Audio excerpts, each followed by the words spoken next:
오늘 우리에게 주신 하나님의 말씀은 창세기 32장 24절부터 30절 말씀입니다. 창세기 32장 24절부터 30절 말씀입니다.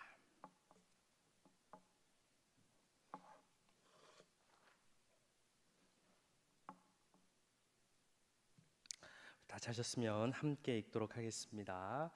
야곱은 홀로 남았더니 어떤 사람이 날이 새도록 야곱과 씨름하다가 자기가 야곱을 이기지 못함을 보고 그가 야곱의 허벅지 관절을 치매 야곱의 허벅지 관절이 그 사람과 씨름할 때에 어긋났더라. 그가 이르되 날이 새려하니 나로 가게 하라. 야곱이 이르되 당신이 내게 축복하지 아니하면 가게 하지 아니하겠나이다. 그 사람이 그에게 이르되 내 이름이 무엇이냐? 그가 이르되 야곱이니이다. 그가 이르되 내 이름을 다시는 야곱이라 부를 것이 아니요 이스라엘이라 부를 것이니 이는 내가 하나님과 및 사람들과 겨루어 이겼음이니라. 야곱이 청하여 이르되 당신의 이름을 알려주소서. 그 사람이 이르되 어찌하여 내 이름을 묻느냐 하고 거기서 야곱에게 축복한지라. 그러므로 야곱이 그곳 이름을 브니엘이라 하였으니 그가 이르기를 내가 하나님과 대면하여 보았으나 내 생명이 보존되었다 함이더라. 아멘. 할렐루야. 오늘 철야예배에 나오신 여러분을 모두 주님의 이름으로 환영하고 축복합니다.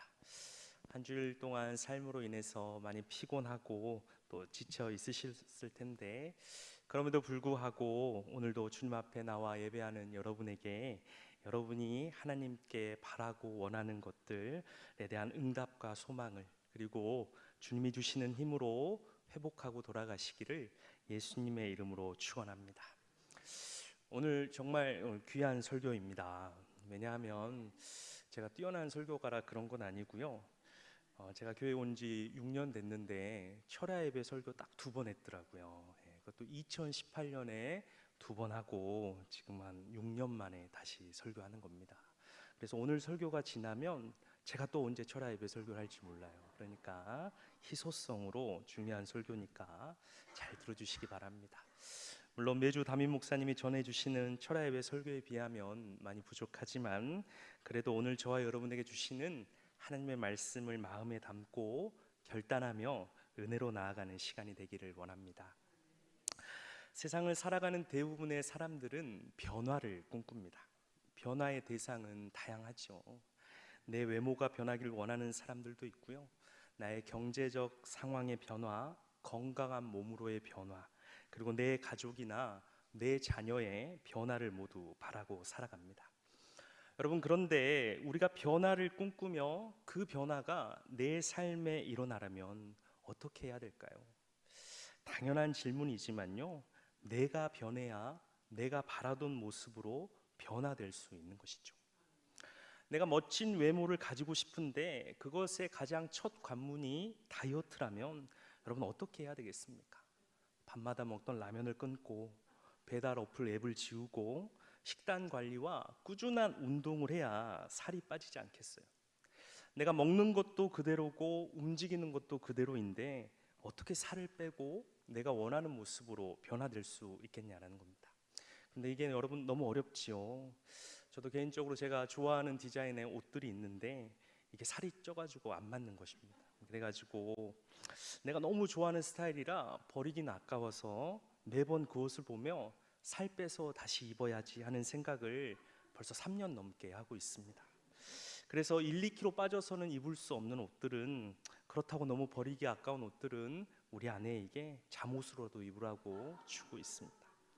여러분, 우리가 정말 변화를 원한다면요, 매일 조금이라도 내 삶에 움직임이 있어야 가능하다는 것이죠. 그래서 책 중에 변화의 시작 1%라는 책이 있더라고요. 여러분, 이 책의 주된 내용은요, 우리가 변화되고자 하는 목표가 있다면 그 목표를 향해 한 걸음을 내딛는 것이 가장 중요하다라고 이야기합니다. 그래서 매일매일 조금씩이라도 그 변화를 위해 나아가는 것이죠. 여러분, 어떤 사람이 책을 쓸 수 있을까요? 매일 한 줄씩이라도 글을 쓰는 사람이 책을 쓰는 것입니다. 누가 영어를 잘하겠습니까? 날마다 한 문장씩 외우는 사람이 잘하게 되는 것이죠. 누가 정상에 오를까요? 정상을 향해 한 걸음씩 내딛는 사람이 결국 정상에 오른다라는 것입니다. 내 삶의 변화를 위해 하루에 1%씩 나아갈 때 100일이 지나면 그것이 100%가 되고 우리의 삶에 원하는 변화가 온다라는 것이죠. 그래서 내가 변화의 목표를 놓지 않고 매일매일 조금이라도 작은 일이라도 시도하는 사람이 결국 큰 일을 어렵지 않게 이루어낸다라는 것입니다. 결국 큰 일은 작은 걸음에 충실한 사람이 이룬다라는 것이죠. 여러분, 아프리카 속담에 나무를 심기에 가장 좋은 때는 20년 전이었다. 그 다음으로 좋은 때는 바로 지금이다라는 속담이 있답니다. 여러분, 변화를 꿈꾸십니까? 그러면 바로 오늘부터입니다. 여러분, 혹시 밤늦게 치킨을 퍼먹고 있는 저의 모습을 본다면 저는 아직 변화를 꿈꾸고 있지 않구나라고 생각하시면 됩니다. 여러분, 우리의 삶 가운데 나의 변화가 없이는 이룰 수 없는 한 가지가 있습니다. 반대로 말하면 내가 변해야 이룰 수 있다라는 것이죠. 그것이 무엇이냐면 바로 우리의 기도라는 것입니다.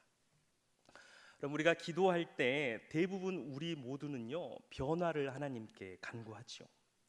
여러분이 기도하는 제목이 대부분 변화잖아요. 아까도 이야기했지만 건강의 변화, 집안 경제의 변화, 삶의 환경의 변화, 자식의 변화, 더 나아가 나라와 열방의 변화 등 우리는 우리의 육체와 외적인 변화를 위해 기도한다는 것이죠. 우리의 기도는 변화를 위한 기도지 않습니까? 그런데 정작 내 외적인 모든 것들은 변화되길 위해 기도하지만요, 나는 변화하려고 하지 않는다는 것이죠. 나는 그대로 있고 하나님께만 기도하는 것입니다. 나는 아무것도 변하지 않고 하나님께 내 모든 문제만 변화되도록 그것만을 놓고 우리가 기도한다는 것이죠. 물론 하나님이 그런 기도를 절대 들으시지 않는다라고 제가 확언할 수는 없지만 성경에서 분명히 응답받는 기도의 조건을 보면 나의 변화가 없이는 기도에 응답받기 어렵다라는 것을 우리가 알 수 있습니다. 오늘 저와 여러분은 나의 삶은 아무것도 변하지 않은 채 자신에게 찾아온 위기의 순간의 변화를 간절히 바라는 한 사람을 보게 됩니다. 그는 바로 야곱입니다. 오늘 본문은 우리가 너무나도 잘 아는 내용이죠. 야곱이 어머니 리브가와 짜고 아버지와 형 에서를 속여 장자권과 에서가 받을 축복을 빼앗은 후에 분노의 손길을 피해 도망가 외삼촌 라반 집에 머물다 20년 만에 다시 돌아오게 됐습니다.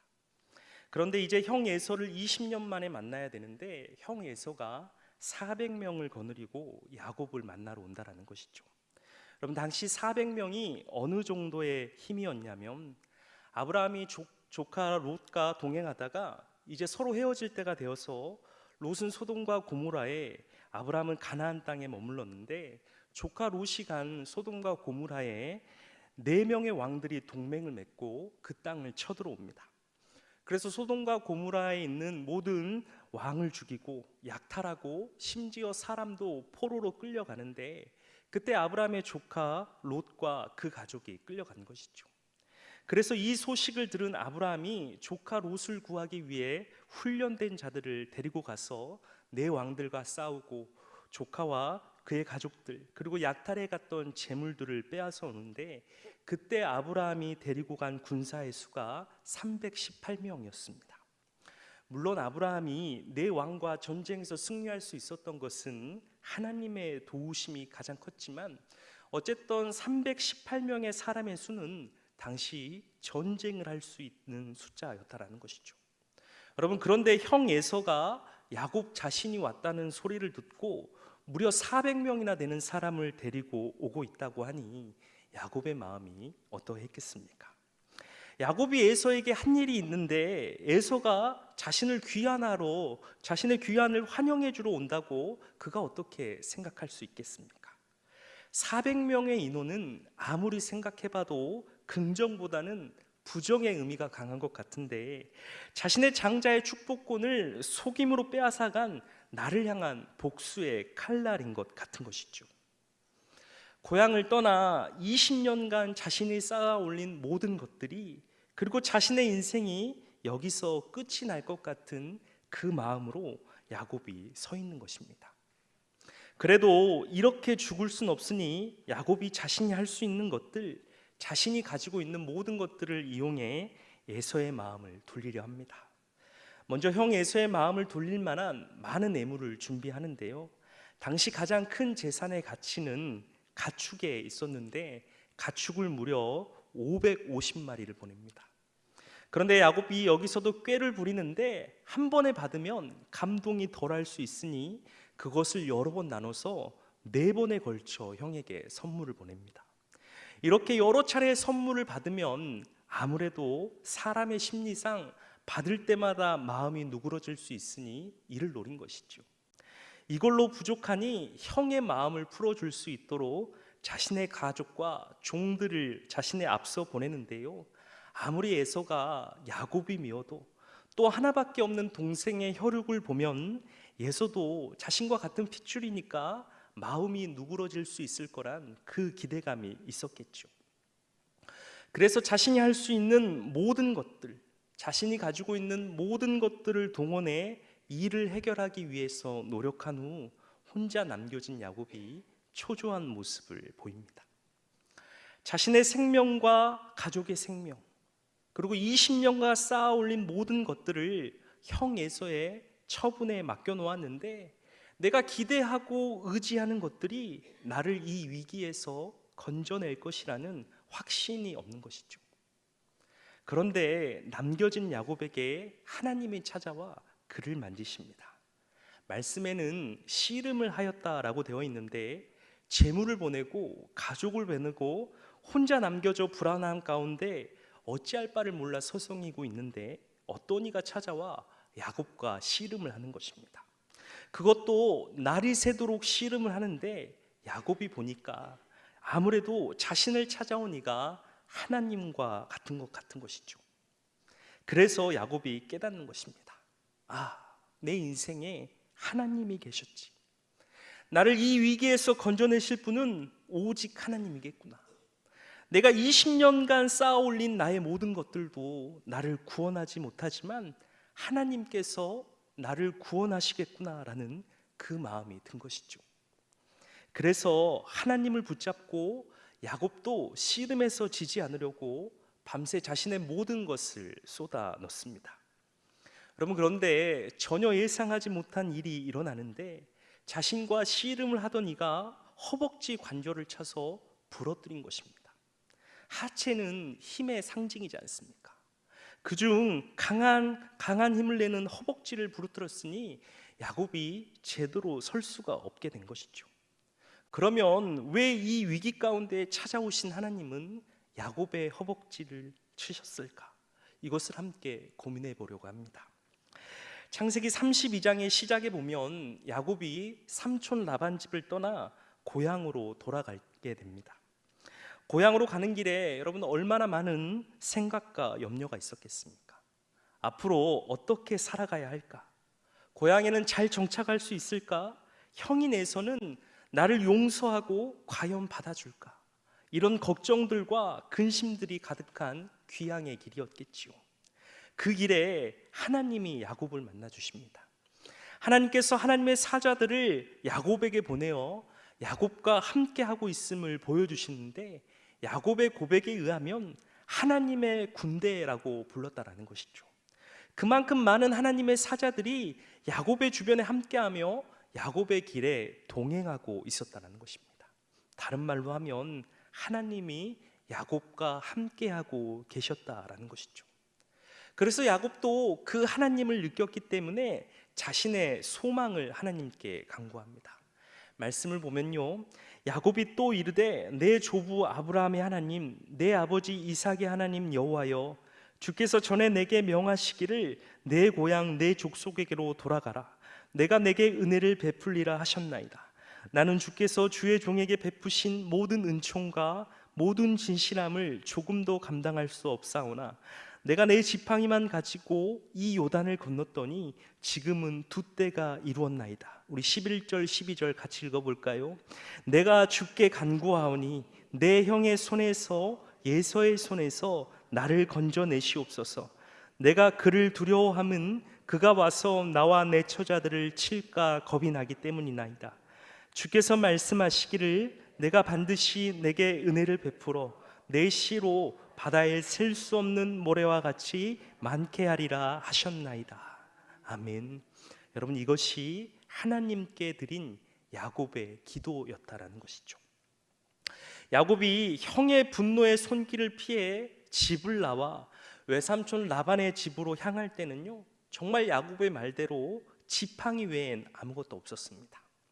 장자의 권리가 너무 갖고 싶어서 일은 저질러 놨는데 이제 어떻게 살아야 할지 그 막막한 시간에 하나님이 야곱을 만나 주시고 그 어둡고 불안한 길에 빛을 비추시는 약속을 주십니다.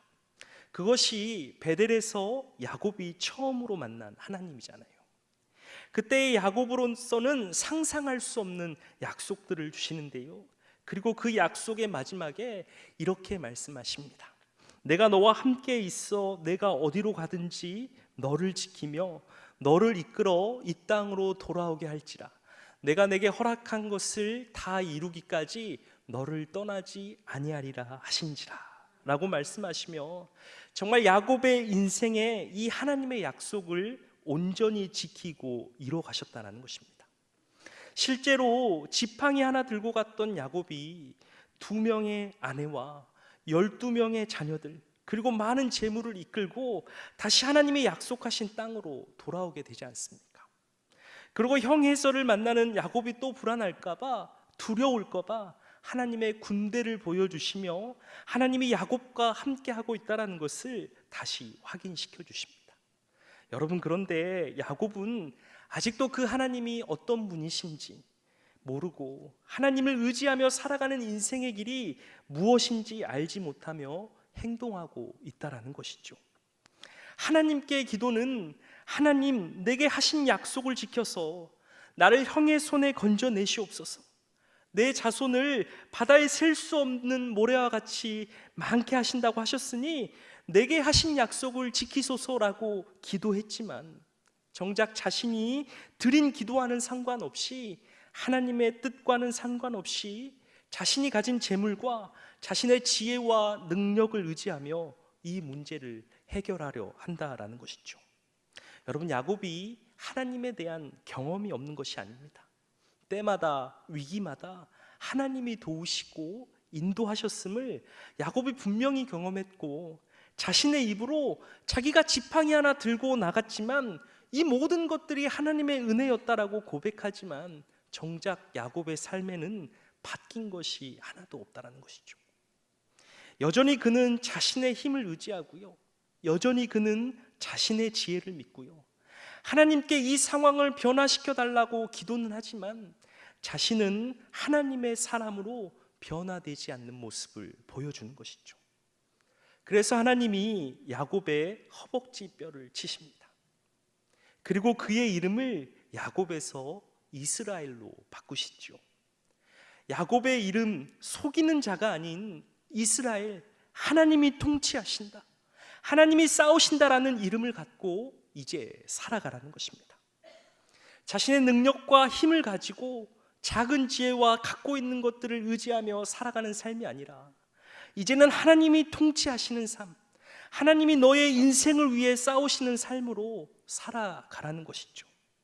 이제부터 너의 삶의 주체는 너 자신이 아니라 하나님이 주체가 되는 그 삶이 되어야 한다라고 말씀하시는 것이죠. 야곱, 너 나한테 기도했잖아. 너를 지켜달라고, 너를 건져달라고, 너에게 한 약속을 모두 이뤄달라고, 나에게 찾아온 이 모든 상황을 변하게 해달라고 나한테 기도했잖아. 그러면 너부터 변해. 이렇게 하나님이 말씀하는 것이죠. 여러분, 이것을 예수님께서는 뭐라고 말씀하셨냐면요, 그런즉 너희는 먼저 그의 나라와 그의 의를 구하라. 그리하면 이 모든 것을 너희에게 더하시리라 라고 말씀하셨습니다.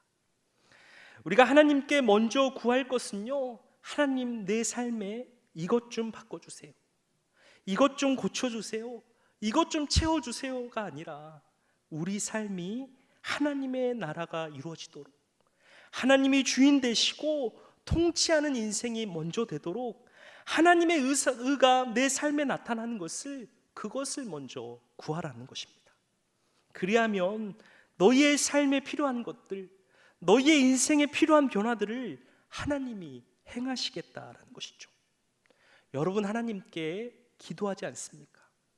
정말 오랫동안 간절히 기도하는 제목부터 당장 눈앞에 해결할 수 없는 많은 문제들이 여러분 앞에 놓여져 있을 텐데, 여러분, 우리가 먼저 구할 것은 내 삶의 문제가 해결되고 변화되는 것이 아니라 하나님의 온전한 통치 가운데 살아가지 못하고 여전히 나의 의와 나의 능력과 나의 방법을 의지하며 살아가는 내 삶의 주체가 이제는 하나님으로 변화되는 그 기도가 우리에게 먼저 필요한 것입니다. 여러분, 예수님께서 기도에 관해 또 이렇게 말씀하셨지요. 너희가 내 안에 거하고 내 말이 너희 안에 거하면 무엇이든지 원하는 대로 구하라, 그리하면 이루리라 라고 말씀하셨습니다. 여러분, 이 말씀은요, 먼저 그의 나라와 의를 구하라는 이 말씀과 사실 똑같은 말씀입니다. 하나님의 통치가 우리의 삶에 이루어져 우리가 그 말씀 안에 살아가면 우리의 구하는 것을 하나님이 이루어 가신다는 것이죠. 여러분, 우리의 집중은요, 무엇이든지 원하는 대로 구하라, 그리하면 이루리라에 가 있지만요, 하나님이 우리에게 주시는 이 말씀의 핵심은 너희가 내 안에 거하고 내 말이 너희 안에 거하면에 있다라는 것입니다. 여러분, 우리는 늘 이것을 생각하지 않고 무엇이든지 원하는 대로 구하라, 이 말씀만을 붙잡고 하나님께 기도하며 나아가고 있다는 것이죠. 사랑하는 여러분, 정말 여러분의 인생이, 여러분의 삶의 환경이, 여러분의 문제가 변화되길 원하십니까? 그러면 여러분이 먼저 하나님의 사람으로 변화되십시오. 그러면 하나님께서 여러분의 모든 것들을 변화시켜 가실 것입니다. 어떻게 하나님께서 당신이 통치하는 인생을 그대로 두고 보시겠습니까? 어떻게 하나님께서 당신이 대신하여 싸우는 인생이 매일 패배 가운데 살아가도록 하시겠어요? 여러분의 삶을 하나님이 통치하시도록, 하나님이 싸우시도록 먼저 변화되시기를 예수님의 이름으로 축원합니다. 마지막으로 우리가 변화되는 기도를 이루기 위해서 한 가지 더 필요한 것은요, 바로 인내와 간구입니다. 여러분, 사실 저는 야곱이 왜 이렇게 하나님의 복을 받았는지 잘 모르겠습니다. 제가 성경을 아무리 찾아봐도 야곱이 하나님께 이런 은혜를 받을 만한 고백과 순종이 있었나 찾아보면 제 눈에는 특별한 게 보이지 않더라고요. 야곱의 할아버지 아브라함은 믿음의 할아버지 아브라함의 믿음과 순종은 사실 말할 필요가 없고, 아버지 이삭도 어쨌든 아브라함이 자신을 번제로 드리려 할 때 반항하지 않고 순종하는 그 모습이 있었는데, 야곱은 그런 게 없었잖아요. 장자의 축복권을 받았기 때문이다, 그 하나의 이유로 설명하기엔 좀 부족하고, 그것도 올바른 방법으로 받은 것도 아니지 않습니까? 아무리 생각해봐도 아브라함의 주신 약속을 이뤄 가시기 위한 하나님의 강권적인 구속의 은혜임을, 그것밖에 없다는 것을 저는 생각하게 됩니다. 그리고 인간적으로 사실 그렇게 야곱이 본이 될 만한 모습도 없습니다. 아버지와 형을 속인 것은 말할 것도 없고요, 외모로 사람을 취하고 자식을 편애하고 무엇보다 형 에서의 죽음을 피하고자 가족을 방패막이로 삼는 이런 삶의 모습들도 그렇게 본이 될 만한 것은 없지요. 여러분, 진짜 가족을 사랑한다면 내가 먼저 가서 죽더라도 내 아내와 자식은 살려달라고 그렇게 해야 되는 것 아니겠어요? 그런데 400명의 군대를 데리고 온 형 앞에 형은 처음 보는 제수 씨와 조카들을 먼저 보내지 않습니까? 여러분, 형 에서가 처음 본 그 가족들을 보고 얼마나 정이 있어서 그 마음이 풀리겠습니까?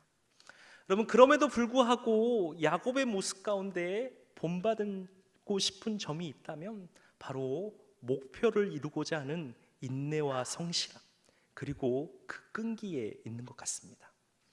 하나님이 환도뼈를 쳐서 야곱이 제대로 서 있을 수도 없을 때 자신과 씨름하고 있는 일을 끝까지 놓아주지 않고 축복해 주시기 전에는 놓지 않겠다라고 고백하지 않습니까?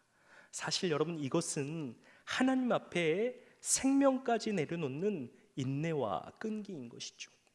25절 말씀에 보니까요, 자기가 야곱을 이기지 못함을 보고 그가 야곱의 허벅지 관절을 치매 야곱의 허벅지 관절이 그 사람과 씨름할 때에 어긋났더라라고 되어 있습니다. 여러분, 정말 하나님이 야곱과의 씨름에서 이기지 못하겠습니까? 그렇지 않지요.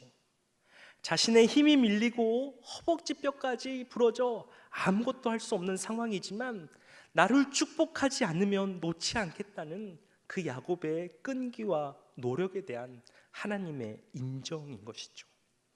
여러분, 우리가 기도할 때 하나님의 응답과 역사, 그로 인해 내 삶의 변화가 필요하다면요, 이런 인내와 끈기의 기도가 필요합니다. 저희 어머니가 참 힘든 인생을 사셨습니다. 저나 저희 어머니의 인생이 좀 대단하게 잘 됐으면 기독교 방송 새롭게 하소서 이런 데 나가도 될 만큼 힘들고 어려운 시간들을 보내셨거든요. 그때 저희 어머니가 인생의 한을 가지시더라고요.